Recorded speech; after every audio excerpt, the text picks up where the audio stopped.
Draft lottery. NBA draft lottery was last week. I don't even know what to say about this. I don't know what to say about the draft lottery. I mean, y'all know me. My favorite player, Kawhi, but my favorite team is San Antonio Spurs. That's just how I rock. You know what I'm saying? I know I haven't showed them as much love these past couple losing years, but I'm looking forward to the future and see what happens with that as well too. But wow, Dallas got the number one pick. Spurs got the number two pick. Philadelphia got the number three pick. Charlotte four, Utah five, Wizards six, Pelicans seven, Brooklyn eight, Raptors nine, Houston 10, Portland 11, Chicago 12, Hawks 13, and Spurs 14. So the Spurs got two top 15 picks, which is going to be great for them. But I was looking at the draft odds, bro. Utah had a 14% chance. So it was a three-way tie between Utah, the Washington Wizards, and the Charlotte Hornets of getting the number one pick. And Charlotte fell to, like I said, number four. Utah fell to number five. And New Orleans dipped all the way to seven, which is crazy. And the Spurs had a 6% chance, it looks like, to get the number two pick. And then Dallas had a 1.8 chance of getting the number one pick. But NBA just weird, bro. I love it. I love it a lot. But like, let's just go down memory lane. Anthony Davis, while he was a Pelican, he asked to be traded to the Los Angeles Lakers, and they flipped draft picks, and Zion Williamson becomes the number. I mean, not Zion Williamson. The Pelicans get the number one pick and draft Zion Williamson. Um, Bron decides to take his talents to South Beach, and the Cleveland Cavaliers get multiple, not only number one picks, but lottery picks. Um, the Spurs, they know Coach Pop is aging. They know Wemby's a foreign player, and if there's any team that is the signature for foreign, um, having foreign talents, is San Antonio Spurs. They get that number one pick. D Rose is from Chicago. Chicago gets the number one pick. LeBron's from Ohio, Akron, Ohio, and Cleveland gets the number one pick. Just kind of crazy. Just kind of crazy. And then they knew with the ratings going down and LeBron being on his way out, with Boston playing well, the Knicks playing well, these major market teams doing relatively pretty well, and one of the most historic franchises being the Los Angeles Lakers, they had to get something done. So I know they said, hey, I can't even think of his name right now, but GM for the Dallas Mavericks, hey, you're gonna have to take a fall. Here's a little money under the table real quick. Trade Luca. We'll give you the number one pick. And everybody's saying, oh, they should trade the number one pick to get this and this and that. This is a great white hope. This is the whole point of the capture the flag sweepstakes.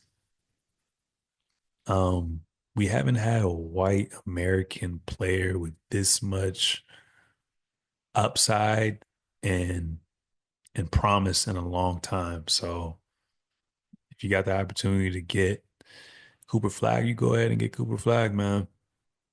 Kyrie probably gonna be back by All-Star break. Anthony Davis is one of the best two-way players. He just got to stay healthy. You still got PJ, got Derek Lively. I don't know what's gonna happen with Daniel Gafford. You got that. I can't think of his name, but light skinned dude that got traded from the Lakers. They got Clay Thompson. They got a squad. And with Kyrie not being there, Cooper Flag has a chance to get a lot of opportunities. So there's a reason why ticket sales went up as well too. So Dallas, don't fuck this up. Please don't fuck this up. And then the end things with the San Antonio Spurs, number two pick. Number two pick is crazy. Now, right now we're in a win now situation. Like I said, every year is a new champion. It's up for grabs, but I think you have to do your due diligence. I know what Giannis is, he's going to have a conversation really soon with the front office to see what he wants to do, but it's really going to come down to what Giannis wants to do. And if you are the San Antonio Spurs, I know this is not how you normally do things. You, like I said, you draft well and you get old vets, develop your talent and see where things go. But hey, it's a new era. Wemby's in his not even in his prime yet, and it shows so much promise this year. You got De'Aaron Fox, you got Castle. If Giannis wants out, because it doesn't look that bright for the Milwaukee Bucks, and I mean, you kind of got some assets you can trade, but Dame also being out another year. Giannis always saying he at the above everything else he wants to win. You, if he wants to leave, why not go to San Antonio, man? Why not go to San Antonio? You get the number two pick, and you get the number 15 pick. We can give you Vassell. If you want Jeremy Soner, you can get him. Expiring contract. We got young talent. We got expiring contracts that we can kind of get rid of and offload, but that's a great situation. And because Wemby can space the floor, I think that it will work well. They would be the scariest frontline defensive anchors in this era, and that automatically catapults them to a championship contending team. And if we don't get him, I'm okay with that as well too.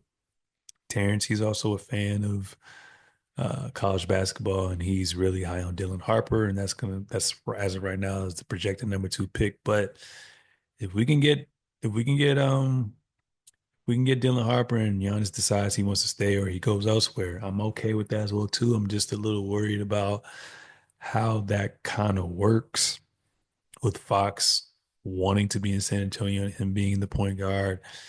Um, and it seems like Harper likes to have his ball in his hands.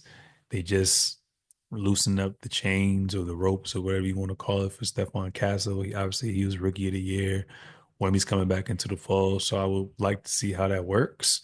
But I mean, I'm not mad either way. But like I said, if you have an opportunity to get one of the best players of this generation, and who's going to obviously be top 75, already is top 75, while he's 30 years old, you go for him. I'm not getting rid of that second pick for Asian Kevin Durant that's 37 or about to be 37. I'm not giving it up for Brown. I'm not giving it up for any of these other players. It's either Giannis all in, or we continue to grind. Like I said, draft Dylan Harper, get a backup big in free agency or through trade. We got the assets, and we just ball. So I'm looking forward to what that's going to look like as well too.